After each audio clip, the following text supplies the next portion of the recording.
Robert Pattinson, the pretty boy heartthrob. When Twilight first hit theaters, he instantly became the object of obsession for millions. Women around the world were captivated, plastering his face on bedroom walls and turning Edward Cullen into an immortal fantasy. And that obsession never really died. Even today, years later, he's still known as that guy from Twilight. But behind the fame and the fanfare was a man slowly unraveling. The intention became suffocating, and Pattinson grew to resent the franchise that made him a global icon. He couldn't escape it. No matter what role he played, Twilight always followed. The obsession reached a disturbing peak when a fan began stalking him, eventually showing up at his apartment. But instead of calling the police, Robert did something unexpected. He took her out to dinner, not out of romance, but exhaustion. He spent the entire evening venting about his life, fame, and the crushing pressure of being desired but never understood. And guess what? The fan never contacted him again after that. Beauty is often seen as a gift, but for Robert, it was a curse. And if you look closer, the Twilight saga isn't the dreamy love story you remember. It's a Blackpill in disguise. This is the unsettling truth behind the obsession and how Twilight was far darker than anyone has ever realized. For this video, I'm going to be breaking down specific scenes from Twilight so we can truly analyze what's happening beneath the surface. Let's start with Bella Swan, our main character, the new girl in town. She's just moved from sunny Phoenix, Arizona to the rainy little town of Forks, Washington. And from the moment she steps onto her new high school campus, she's met with a wave of attention. Classmates bombard her with questions like, I was wondering, did you have a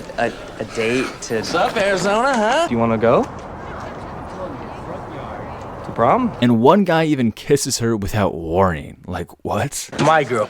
And that's not normal behavior for someone meeting a stranger. But Bella isn't treated like an ordinary new student. She's treated like she's special. But here's the truth. If Bella didn't look the way she did, she likely wouldn't have been the center of attention like this. Now, I know some people will argue, but when she pulls into the school parking lot in that busted up truck, people are laughing at her. Sure, but not everybody. The moment she steps out, there's curiosity, intrigue, looks, attention, and all of that only intensifies when Edward Cullen enters the picture. Edward is the school's mysterious pretty boy. He's cold, distant, and clearly not interested in the average high school experience. Of course, we later find out that the Cullen family are vampires, and they initially isolate themselves to avoid forming human connections or drawing suspicion. And that's why the students at the school view them as weird, as if they think that they're better than everyone else. But Bella?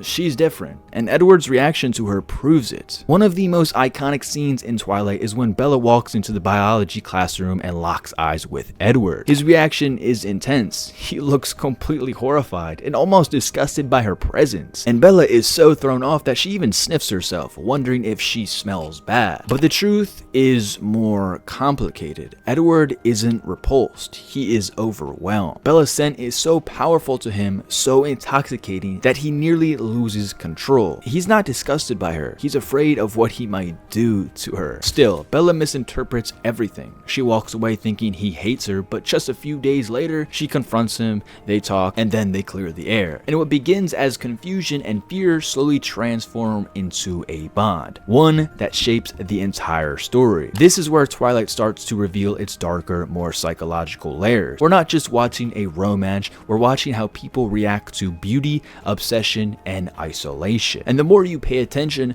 the more you realize that this story isn't as dreamy as it seems. Another scene worth diving into is the one where Mike, the nice guy from school, finally builds up the courage to ask Bella to prom. And on the surface, it's a sweet moment. He's nervous, clearly into her, and trying his best. But something subtle, and honestly a bit brutal, happens here. When Mike is standing in front of Bella, asking her out, her attention isn't on him at all. It's on Edward, who's standing in the background. Mike is pouring his heart into this awkward but yet sincere moment, and Bella's completely tuned out, her eyes locked on someone else. And when Mike finally finishes his question, Bella blinks and responds with a confused, So what do you think?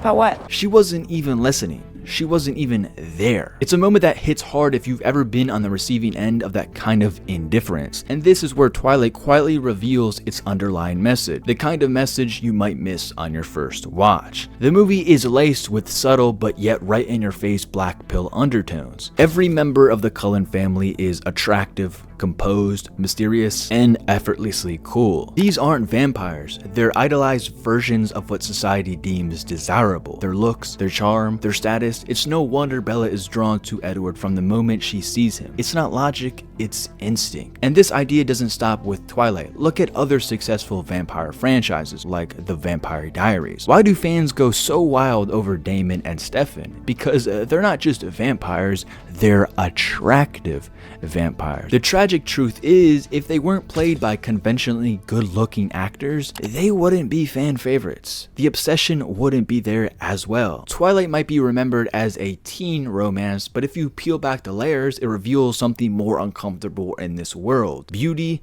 gets attention, and beauty gets forgiven. Beauty gets obsession, and those without it, they're left standing in the background like Mike, ignored, unheard, and unfortunately forgotten. But perhaps the most compelling black pill in the entire Twilight franchise is revealed right in the first movie. As we all know, Bella doesn't find out that Edward is a vampire until later in the story, or later in the first movie. And before anyone jumps in with, come on, it's just fiction, or, I mean, let's be honest, if someone found out that vampires were real, of course they'd be intrigued. And yeah, those are fair points, but that's not what this is really about. The truth is, Bella isn't obsessed with Edward because he's a vampire. She's obsessed with Edward the man. His face, his presence, his charm, just him. The vampire thing is just background noise, and it's unfortunate. Now, here's where the black pill cuts deep. If it were truly about the vampire part, if the allure wasn't simply supernatural power or eternal life, then wouldn't Bella just have shown the same interest in any other vampire? And that's the truth this franchise slips in quietly. Beneath all the teenage romance and fantasy, it's not power or mystery that gets devotion, it's beauty. Edward isn't just a vampire, he is the ideal, and that's why Bella is willing to give up her humanity for him. Bella knows the danger, and Edward even tells her multiple times that being near him is a risk, that he could lose control at any moment, that her life is constantly hanging by a thread simply because of how strongly he's drawn to her scent. Yes, Edward is a vampire, yes, his skin literally sparkles in the sunlight like diamonds,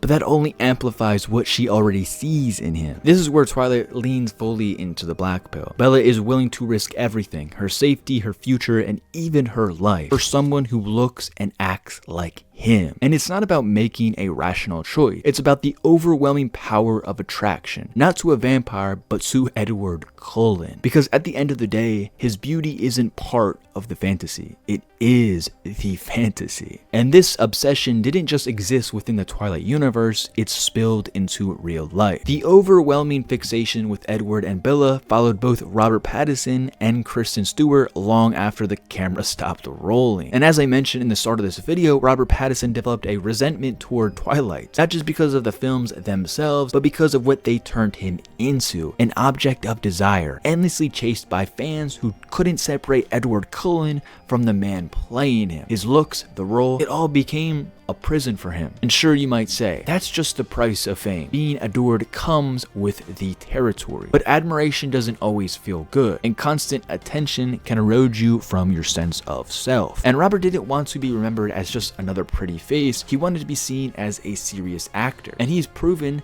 that he is. His performances in films like The Lighthouse and Good Time show a completely different side of him. These roles had depth, but despite his growth as an actor, those performances never outshine Twilight in the public eye. Why, you may ask? Because he wasn't the pretty boy in those films. He was just acting. And for many fans, that wasn't enough to eclipse the fantasy. Ironically, that's also the part of why Twilight still has a massive fan base to today. People criticize its writing all the time, and not gonna lie, the movie really isn't that good. And yet, people still watch it, and they still love it. Why? Because of Edward and Bella. Because of the faces, the chemistry, the obsession, and the fantasy. It's not the dialogue or plot that made Twilight a phenomenon. It was was the dream of being wanted by someone who seems out of reach. And that is the most powerful black pill of all time. A story that doesn't have to be great to be loved. It just has to be desirable.